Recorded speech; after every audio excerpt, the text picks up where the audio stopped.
चट्टसँग आज चाहिँ म चाहिँ बिहानै उठेर जान लागेको छु मकै खन्नको लागि बारीतिर। हाम्रो चाहिँ मकै खन्ने बारी चाहिँ एकदमै धेरै छ। आज दिउँसभरि यो सबै बारी चाहिँ मकै खनेर भ्याउनु पर्ने छ। मकै ठुल्ठुला भइसके तर खन्ने मान्छे नभएर यस्तैको यस्तै छ। आज चाहिँ यति मकै खनियो अनि पछि एकछिन पछि आराम गर्नु भनेर घरतर्फ पनि आइन्छ। घर आउनु अगाडि बाख्रालाई घाँस काट्ने भनेर नाम्लो हैसा लिएर म चाहिँ लागेँ किम्मुको बोटतर्फ। यो चाहिँ हाम्रो किम्मुको बुट। अब मैले यो घाँस काट्नु पर्ने छ। किम्मु पछि आज मेरो दुधिलो काट्ने पनि प्लान छ। किम्मुको घाँस काटेर भइसकेपछि म चाहिँ आउँछु दुधिलाको बुटतर्फ।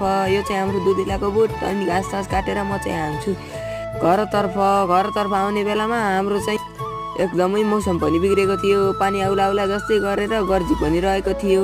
एकदमै कुहिरो पनि लाग्छ। हाम्रो त लेक पर्छ त्यसैले कुहिरो पनि ल्याइसकेको थियो।